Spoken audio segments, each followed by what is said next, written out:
अगले ही पल तुआनी फेंग भी बोले, जूनियर भाई ने अपनी पूरी कोशिश की है। एक सीनियर भाई के रूप में मैं पीछे नहीं रह सकता। मेरा रास्ता दिव्य क्रिस्टल का रास्ता है। अब मैं इसे तुम्हें देता हूँ। जल्द ही दो दिव्य रास्ते लगातार लू शेंग के पूरे शरीर और मन पर बहे। परम किनारा, दिव्यता की रोशनी, दो 15वें स्तर के रास्ते, कितना स्वर्गीय आशीर्वाद। फिर यांग जो ने कहा, मुझे भी कुछ योगदान देना चाहिए। तुम्हारे शिक्षक के रूप में मैं तुम्हें एक ब्रह्मांड दूंगा। उसने लू शेंग के माथे की ओर उंगली से इशारा किया। अगले ही क्षण लू शेंग की चेतना एक ब्रह्मांडीय स्थान में दिखाई दी। लू शेंग स्तब्ध थे। यह पूरा ब्रह्मांड इतना जीवंत रूप से प्रकट हुआ था। यांग जो ने लू शेंग की ओर मुस्कुराते हुए कहा, इसे अच्छी तरह समझो। तुम्हें सब कुछ मिले जिसकी तुम कामना करते हो। इन अंतर्दृष्टियों के प्रभाव में लू शेंग ने उन्हें जल्दी से शक्ति में परिवर्तित कर अपने शरीर में समाहित कर लिया। जैसे ही लू शेंग अपने शिक्षकों और वरिष्ठ भाइयों का धन्यवाद करने के लिए तैयार हुए, उन्होंने पाया कि उनकी आकृतियां धीरे धीरे गायब हो रही थीं। अब से तुम अपने दम पर हो। यदि भाग्य ने अनुमति दी तो हम फिर मिलेंगे। इस आवाज को सुनते ही जो मानो शून्य को पार कर रही थी, लू शेंग ने पहली बार आंसू बहाए। वे उसके प्रति बहुत अच्छे थे। यह कहा जा सकता है कि उनके बिना वह यह जीवन नहीं जी पाता। लेकिन अब लू शेंग को लगा कि उसका शरीर शक्ति से भर गया, जैसे उसका पूरा अस्तित्व मार्शल आर्ट्स के समुद्र में डूब रहा हो। अनंत जानकारी और अंतर्दृष्टि, दो 15वें स्तर के पथ, साथ में एक 16वें स्तर का रास्ता और विभिन्न स्तरों के अनगिनत अन्य रास्ते। उनकी मार्शल आर्ट्स की नींव पहले से अरबों गुना मजबूत थी। वास्तव में बेजोड़ अब वह अंततः अपनी पूरी तरह से खुद की एक पूर्ण मार्शल पथ बनाने का प्रयास करने के लिए योग्य थे। बाद में लू शेंग क्रॉस लेग्ड बैठ गए। इस विशाल मात्रा की समझ को पचाने की तैयारी कर रहे थे। उनकी ताकत छलांग और सीमाओं से बढ़ रही थी। उसे इसे धीरे धीरे पचाना था, इससे पहले कि वह वास्तविकता में लौट सके। तब तक वह निश्चित रूप से एक सच्ची सफलता प्राप्त करेगा और अपनी सीमाओं को तोड़ देगा। इस बीच ड्रैगन राष्ट्र में लू परिवार के घर में टेलीविजन लगातार बाहर की लड़ाई के दृश्य प्रसारित कर रहा था। लू के माता और पिता चिंता के साथ देख रहे थे। क्या उच्च सभ्यता से एलियंस ने हमला किया है? ऐसा लगता है जैसे दुनिया वाकई अराजकता में जा रही है। लू की माँ सोच रही थी कि क्या यह नकली है, क्योंकि यह एक फिल्म जैसी लग रही थी। लेकिन समाचार शीर्ष समाचार चैनल से था, जो ऐसी चीजों के बारे में मजाक नहीं करता। उसी समय चिंकी गंभीरता से अंदर आई और कहा, हमारा स्कूल बंद हो गया है। हर कोई ऑनलाइन इसके बारे में बात कर रहा है। कई वीडियो इस बात को साबित करते हैं कि वे विदेशी आक्रमणकारी हैं। लायन किंगडम पहले ही एक जीवित नर्क बन चुका है। आक्रमणकारी मानवों के साथ खिलवाड़ कर रहे हैं। वे वास्तव में अजय हैं। यह बिल्कुल एक समान स्तर की लड़ाई नहीं है। लू की माँ के चेहरे पर अब चिंतित अभिव्यक्ति थी। ये देखकर लू के पिता ने उसे दिलासा दिया, उससे ज्यादा सोचने से मना किया। आखिरकार लायन किंगडम हमसे बहुत दूर है, और फिर भी अगर आसमान गिरता है तो ऊंचे लोग ही उसे रोकेंगे। ये हमारे जैसे आम लोगों की चिंता की बात नहीं है। उनकी बात पर लू की माँ रोने लगी। यही तो वह चिंतित थी। क्या उसका बेटा शेंग अब उन ऊंचे लोगों में से एक नहीं था? क्या होगा अगर उससे इन बाहरी गैसों से लड़ने के लिए कहा गया? लू के पिता ने उसे इतना न सोचने को कहा। उन्हें विश्वास नहीं था कि पूरा विश्व एकजुट होकर एक विदेशी का सामना नहीं कर सकता। हमें अब जो करना चाहिए वह है विश्वास रखना और शेंगेर और बाकी के लिए समस्या न पैदा करना। साथ ही लू के पिता कुछ सामान खरीदने और यह देखने के लिए बाहर जाने की तैयारी कर रहे थे कि क्या वह उनके तहखाने को बम शेल्टर में बदलने के लिए कोई निर्माण टीम खोज सकते हैं। इस बीच ड्रैगन नेशन की बैठक कक्ष में मेरी पत्नी लिन जेन्युआ हड़बड़ाई हुई अंदर आई। उन्होंने तान चोंग्यू से वर्तमान स्थिति के बारे में पूछा। तान चोंग्यू ने अपनी जेब से एक टैबलेट निकाला और उसे दिया। ये एक वीडियो है जो अभी अभी ईगल देश से भेजा गया है। 3 9वें स्तर के मार्शल संत दुर्भाग्यवश पराजित हो गए और 50 से अधिक 8वें स्तर के महान ग्रैंड मास्टर सभी पकड़े गए। अब तक एज्योर प्लैनेट ने 9वें स्तर के 5 मार्शल संत खो दिए हैं, जिसमें शीर्ष 9वें स्तर का कम्बरलैंड शामिल है। लिन जेन्यू ने निष्कर्ष निकाला कि विदेशी आक्रमणकारी उच्च स्तर के मार्शल कलाकारों को इतनी कुशलता से पकड़ने में सक्षम होने के कारण अत्यंत उन्नत डिटेक्शन उपकरण रखने चाहिए। ऐसे संकटपूर्ण क्षण में जब होंठ नहीं होते तब दांत ठंडे हो जाते हैं। लिन जेन्यू ने कहा कि उन्हें एकजुट होकर इस संकट का सामना करना चाहिए। लेकिन विदेशी आक्रमणकारी वास्तव में एक 10वें स्तर के मार्शल आर्ट्स विशेषज्ञ थे, जो एक मार्गदर्शक के समान स्तर पर था। वे उसके सामने टिक नहीं सकते थे। लॉर्ड लू कहाँ हैं? वे कहाँ हैं? हमें उनकी जरूरत है। लिन जेन्युआ ने समझाया कि लू शेंग एकांत में थे, 9वें स्तर तक पहुंचने की कोशिश कर रहे थे। उसका एकांत समुद्र में था और यह अनिश्चित था कि वह कब उभरेंगे। उन्हें उसे परेशान नहीं करना चाहिए। ये बहुत संभावना थी कि उसे मौजूदा घटनाओं की जानकारी नहीं थी। अचोंग ने पहले गाइडर से मदद लेने का सुझाव दिया। भगवान लू ने संचारक अपनी पत्नी डोंग किंग शुए को दे दिया था। डोंग किंग शुए ने फिर बताया कि उन्होंने 3 दिन पहले मदद के लिए अनुरोध भेजा था। मार्गदर्शक को आने में कुछ समय लगेगा और उन्होंने उन्हें यथासंभव देर तक रुकने के लिए कहा था। अगर भगवान लू यहाँ होते तो हम संभाल सकते थे, बाकी हम सब के लिए यह बहुत कठिन होगा। जैसे ही समूह लू शेंग के अलगाव से बाहर आने का समय पूछने वाला था, लिन जेन्युआ ने मेज पर झटके से हाथ मारा और उन्हें रोक दिया। किसी को उसके अलगाव में बाधा डालना एक मार्शल आर्ट्स में यह एक बड़ा वर्जित है। अगर इससे लॉर्ड लू की सफलता प्रभावित हुई तो इसके परिणाम विदेशी आक्रमण से भी अधिक गंभीर हो सकते हैं। इसलिए वे केवल इंतजार कर सकते थे।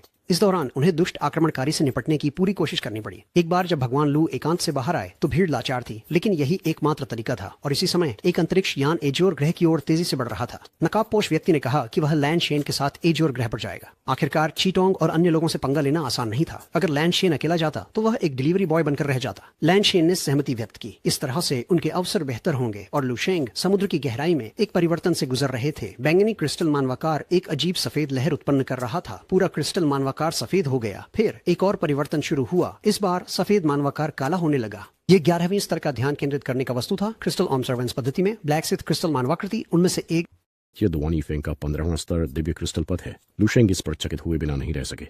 क्या भयानक छलांग है, वह सोचा। 8वें स्तर से लेकर 11वें स्तर तक मेरी मानसिक शक्ति 11वें स्तर की साधना तक पहुंच गई है, लेकिन वह आगे समझ नहीं सका। क्या यह इसलिए है क्योंकि मेरा वर्तमान क्षेत्र बहुत कम है? अगला था उसके शारीरिक शरीर का संवर्धन। उसके पहले का समझ स्टार पथ का बहुत सतही था। वह सोचता था कि अमर कोशिका स्टार मेरिडियन मानचित्र जो उसने बनाया था काफी अच्छा था। अब यह निष्कर्ष निकला कि इसमें कई खामियां और बचकानापन था। सफलता के लिए उसे तोड़कर फिर से बनाना था। लू शेंग ने अपनी मुट्ठी भींच ली और उसका पूरा शरीर प्रकाश के बिंदुओं के साथ झिलमिलाया। अमर कोशिकाएं प्रकट हुई और फिर वे सभी टूट गईं। एक सामान्य मार्शल कलाकार तुरंत मर जाता, लेकिन लू शेंग का पूरा शरीर तेजी से अपने आप को नया आकार दे रहा था। मांस, स्नायु और हड्डियां बढ़ी और पुनर्निर्मित हुई। उनका पूरा कंकाल सुनहरे रंग का हो गया, मानो किसी से ढाला हुआ हो। खालिस सोना। एक दर्द भरी चीख के साथ लू शेंग ने महसूस किया कि उसकी ताकत एक पल में खत्म हो गई और वह लगभग संतुलन खो बैठा, लेकिन वह सफल हो गया। उसने इस नए कंकाल ढांचे का नाम सुप्रीम रखा। हड्डी और कोई भी उपहास उसे अपनी बात बदलने पर मजबूर नहीं कर सकता था, और अब अनंत सितारे वाला शरीर नाम की आवश्यकता नहीं थी। अब से उसकी काया को कॉस्मिक 8 वीरानियां, स्वर्ग और पृथ्वी, मैं अकेला हूँ सम्मानित तारा सुप्रीम बॉडी कहा जाएगा। वह पूरी तरह से उत्साहित था। यह दुनिया में अजय, स्वर्ग और पृथ्वी पर उत्कृष्ट नाम उसने खुद को भी थोड़ा शर्मिंदा महसूस कराया। इस प्रकार का हालांकि इस पल में लू शेंग को लग रहा था कि कुछ गलत हो रहा है। उन्होंने महसूस किया कि उनके शरीर में अमर कोशिकाएं तेजी से बढ़ रही हैं। उनकी संख्या नाटकीय रूप से बढ़ रही है, जैसे अतृप्त बच्चे। वे उनके शरीर के भीतर की ऊर्जा को निगल रहे थे। अपनी उंगलियों के एक स्नैप के साथ लू शेंग ने अपने सामने एक विशाल क्रिस्टल खींचा। यह 500 किलोग्राम का ऊर्जा क्रिस्टल जो वर्ल्ड सेक्ट असेंबली से था। उसने सोचा था कि यह लंबे समय तक चलेगा। उसे कभी उम्मीद नहीं थी कि इस बार यह सब खत्म हो जाएगा। जैसे ही लू शेंग ने अपनी हथेली ऊर्जा क्रिस्टल पर रखी, एक अत्यधिक शक्तिशाली ऊर्जा उसके पूरे शरीर में पागलपन से फैल गई। इस क्षण लू शेंग को सुखद आश्चर्य हुआ कि उसके शरीर में अमर कोशिकाएं तेजी से बढ़ रही थीं। संख्या अब बढ़कर 3,650 हो गई थी। यहाँ तक कि उसने अपने शरीर में अमर कोशिकाओं का उपयोग करके एक गहन और जटिल सूर्य देवता का डोमेन तारामंडल बनाया। इस क्षण में उसने अपने पिछले स्वयं को 100 गुना, लगभग 1000 गुना पार कर लिया था। 2.5 घंटे बाद धूल के एक बादल के बीच लू शेंग ने ऊर्जा क्रिस्टल को सफलतापूर्वक अवशोषित किया। बाद के चरणों में लू शेंग की अमर कोशिकाएं सितारों का पोषण करेंगी और इसी सितारों के भीतर वह सुनहरा कोआ, स्टार क्रिस्टल डिवाइन डोमेन और तो आगे लू शेंग ने अपना दायां हाथ उठाया। वह लगभग इस छोटी चीज को भूल गया था। वह के रास्ते को नहीं छोड़ सकता था। वो सामान्य कोशिकाएं, शायद वह इसका उपयोग ब्रह्मांड के अंधकारमय पहलू की जानकारी समझने के लिए कर सकता था और गतिरोध को तोड़ने की कुंजी बन सकता था। भविष्य फिर यह उनके मार्शल आर्ट्स इम्प्रिंट और उनके मार्शल आर्ट्स अवतार का समय था। हालांकि उन्होंने अपने गुरु से पूर्णतया 5-15वें स्तर के रास्ते और यहाँ तक कि 16वें स्तर की दिशा का भी अनुमान लगाया था। अंततः वह अभी भी हवा में महल था। उसे फिर भी 9वें स्तर से शुरू करना था। नैतिकता देवताओं को देखती है।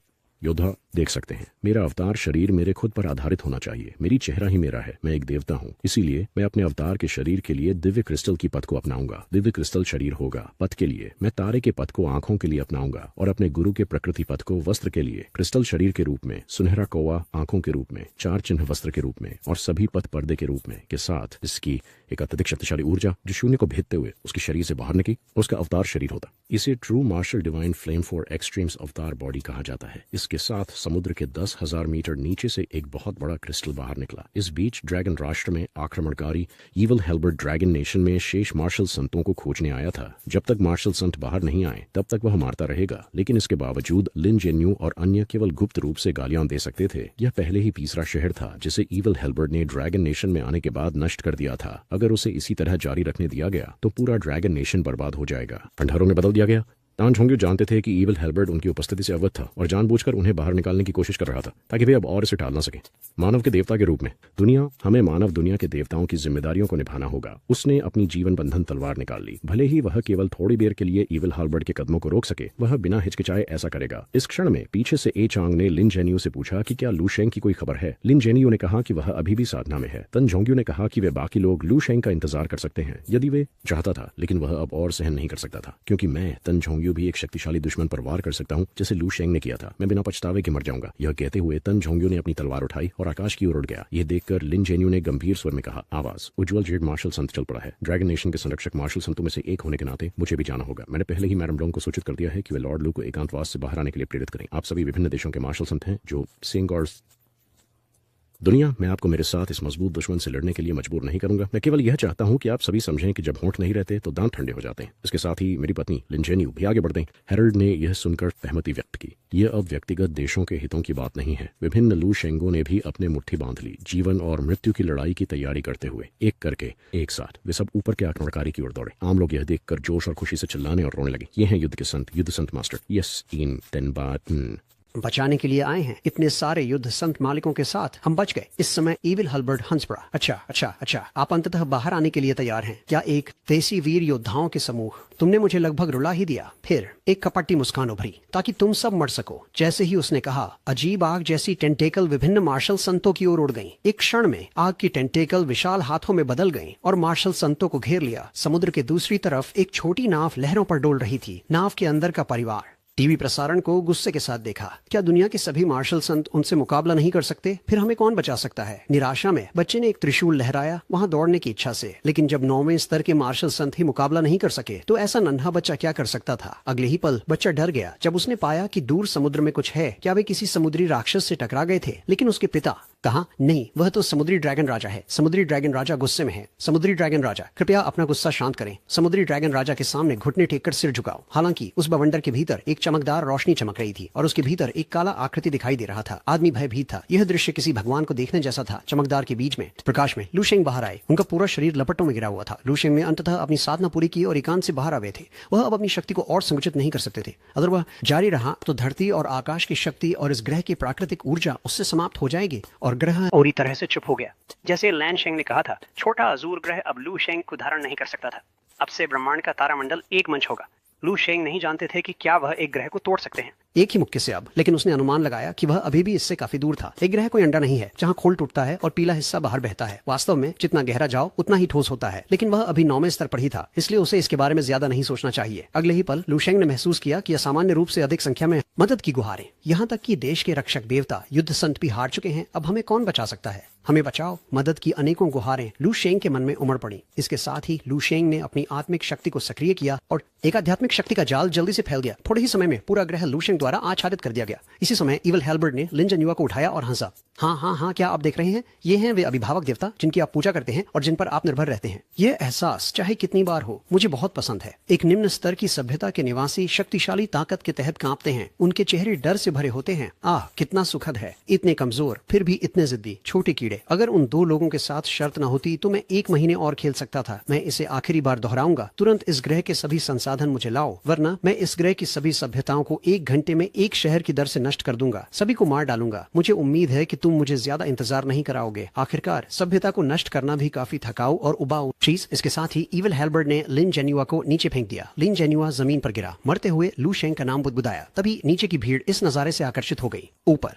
देखो, वो क्या है? मेरे भगवान! और इविल हेल्बर्ट ने भ्रम में आगे देखा। तुम सब मुझे क्यों देख रहे हो? क्या तुम्हें मौत का डर नहीं है? लेकिन अगले ही पल उसने महसूस किया कि कुछ गड़बड़ है, क्योंकि वे लोग उसके सिर के ऊपर देख रहे थे। उसने जैसे ही ऊपर देखा, आसमान से एक सुनहरी टोप का गोला गिरा। ये क्या है? एक स्तंभ। यहाँ कई हैं। ये कितना अजीब है। ये एक हाथ है, एक विशाल हाथ। इससे पहले कि इविल हेल्बर्ट की भयभीत चीख उसके होंठों से निकल पाती, वह एक गोले में निगल लिया गया। स्वर्ण ऊर्जा।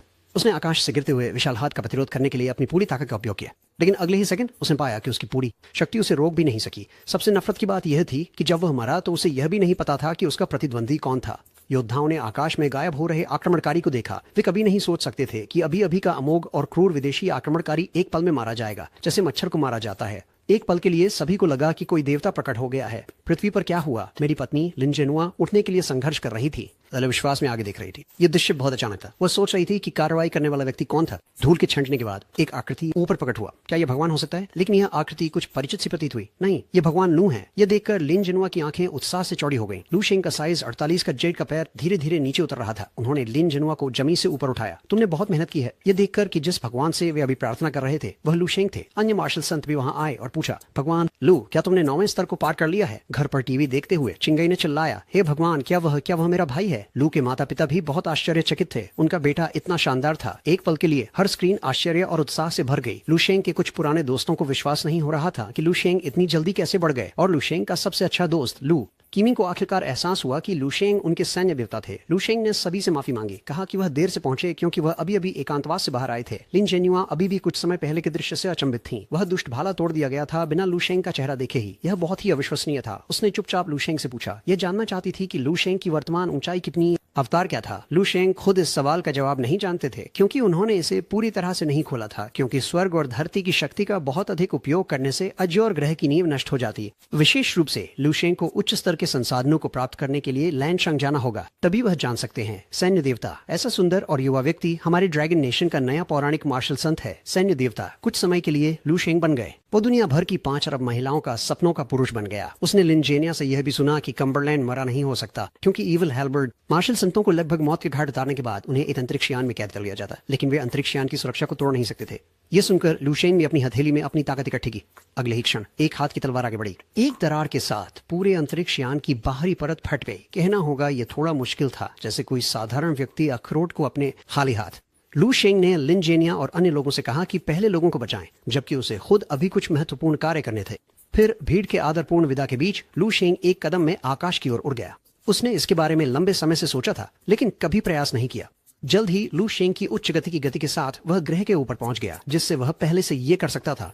ईविल हेल्बर्ट के पीछे का व्यक्ति शायद 10वें स्तर पर था, अधिकतम 11वें स्तर पर, और 11वें से अधिक होने की संभावना नहीं थी स्तर पर। इसलिए लू शेंग बिल्कुल भी घबराए हुए नहीं थे। उनकी ताकत थोड़ी अधिक बढ़ गई थी। वास्तव में उन्हें खुद भी पता नहीं था कि अब वह कितने मजबूत हो गए थे। इतने लंबे समय तक रहने के बाद वह अंत में उसे याद आया कि अंतरिक्ष में हवा नहीं थी, लेकिन उसके लिए सांस लेना अब जरूरी नहीं था, बस एक आदत थी, और आदतें बदली जा सकती हैं, जैसे धूम्रपान और शराब पीना। अपने सितारा शरीर के आकार के साथ लू शेंग ने एक तरह से पूरी तरह से मनुष्यों की श्रेणी से ऊपर उठकर एक नए स्तर में प्रवेश किया था, जीवन का। इस ब्रह्मांडीय अंतरिक्ष में वह तारों भरे आकाश में ब्रह्मांडीय ऊर्जा को अवशोषित कर सकता था और अपनी धर्मकाया को पूरी तरह प्रदर्शित कर सकता था। इसके साथ ही तारा ऊर्जा की धाराएं लू शेंग के शरीर की ओर दौड़ी। लू शेंग की जोरदार आवाज के साथ ऊर्जा उसके शरीर से फिर बाहर निकली, और उसकी धर्मकाया भी तेजी से एक जंगली घोड़े की तरह उठी जो मुक्त हो चुका था। जल्द ही एक विशाल ग्रह आकार का सुनहरा धर्म शरीर आकाश में प्रकट हुआ। लू शेंग की पहली 9वीं स्तरीय दिव्य क्षमता। यह मायने नहीं रखता था कि यह दिव्य क्षमता कितनी शक्तिशाली है या नहीं, लेकिन इसका उपयोग करने का प्रभाव निश्चित रूप से शीर्ष स्तर का था। बस कल्पना करें किस तरह का दृश्य क्या होगा यदि आकाश से एक ग्रह जितनी बड़ी हथेली उतरे।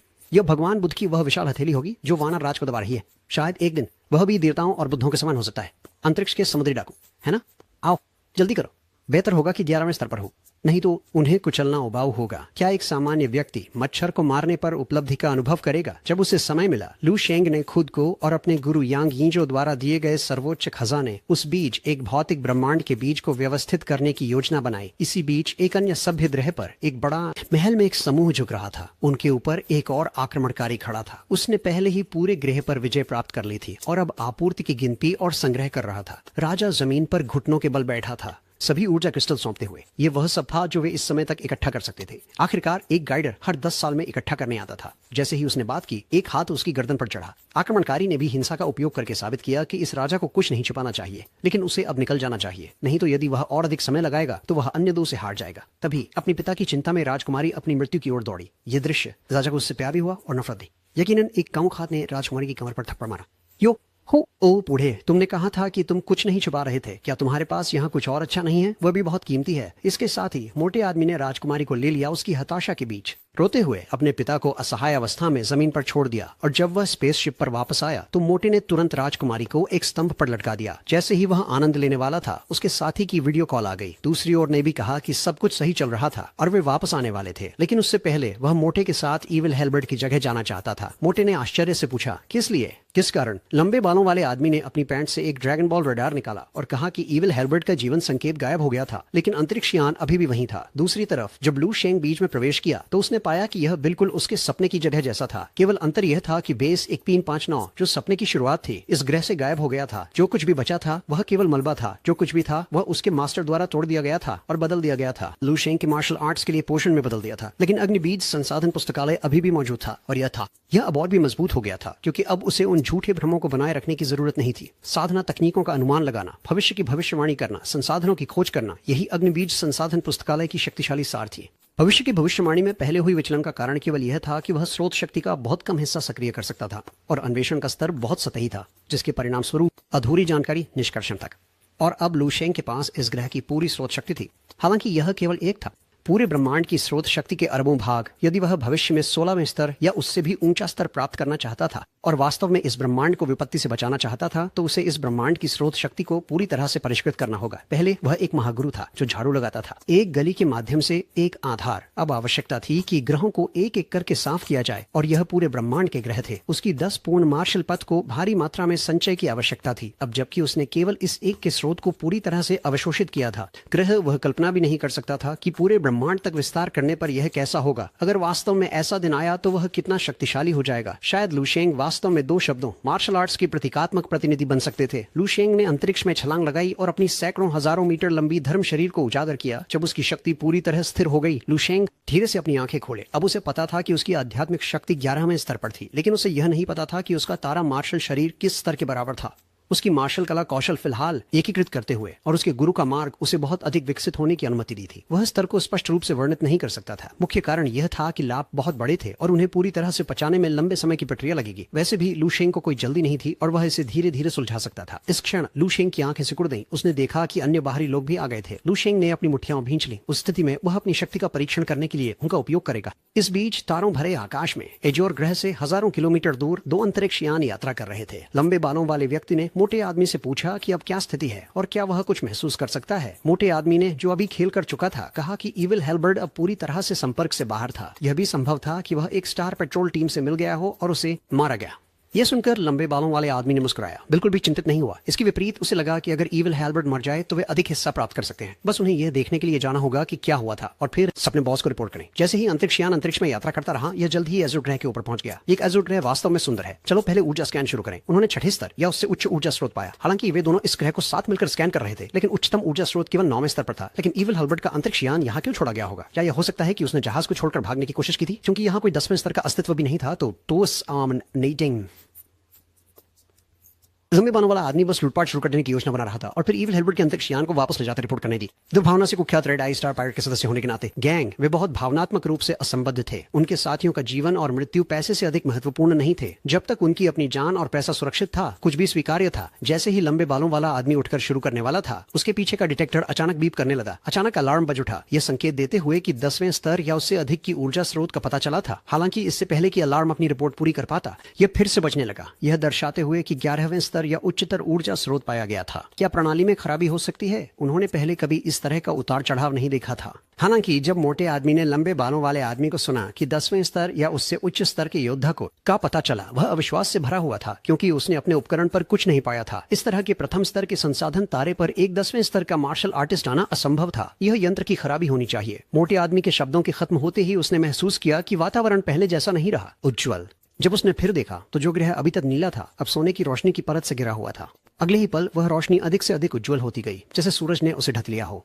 पृथ्वी डरावना, बहुत डरावना। लंबे बालों वाला आदमी और मोटा आदमी उस दृश्य से डर गए थे। एक सूरज जो एजोर ग्रह से कई गुना बड़ा था, अचानक उनके सामने प्रकट हुआ। डर की भावना उठी लंबे बालों वाले आदमी के दिल में। यह क्या हो रहा है? एक जीवित ग्रह के इतने करीब एक तारा, यह सही नहीं है। मोटे आदमी को अचानक एहसास हुआ, यह तारा नहीं है, यह किसी प्रकार की मार्शल आर्ट्स की दिव्य क्षमता है। जब वह बोल रहा था, सूरज से कई और किरणें निकल गईं। मोटे आदमी ने देखा कि सूरज के केंद्र में एक आकृति दिखाई दे रही है। सुंदर, बहुत सुंदर। एक 83 मीटर लंबे लुशेंग इस क्षण में बहुत ही खूबसूरत लग रहे थे। लुशेंग हल्के से मुस्कुराए और कहा, आगे एजोर ग्रह, अंतरिक्ष का कचरा, प्रवेश निषेध। इसके साथ ही मोटे आदमी ने घबराहट में चिल्लाया लंबे बालों वाले आदमी को भागने के लिए। अगर हम अभी नहीं भागे तो भगवान भी हमें नहीं बचा पाएंगे। एक झटके में दोनों अंतरिक्षयान पलटकर भाग गए। अंतरिक्षयान में मोटा आदमी इतना डर गया कि उसने लगभग खुद को गीला कर लिया। अब उन्हें पता चला कि इविल हेल्बर्ट कैसे मरा। 11वां स्तर। इस आदमी के पास कम से कम 11वें स्तर के विशेषज्ञ की ताकत है। हमें छलांग लगाकर वापस भागकर रिपोर्ट करनी होगी। बॉस, दोनों को जाते देख लुशेंग कैसे उन्हें जाने दे सकते थे। उसी समय उसने एक हाथ उठाया और एक लहराती आध्यात्मिक शक्ति बाहर निकली। जब आप यहाँ हैं तो क्यों न रुकें। मोटे आदमी और लंबे बालों वाले आदमी ने महसूस किया,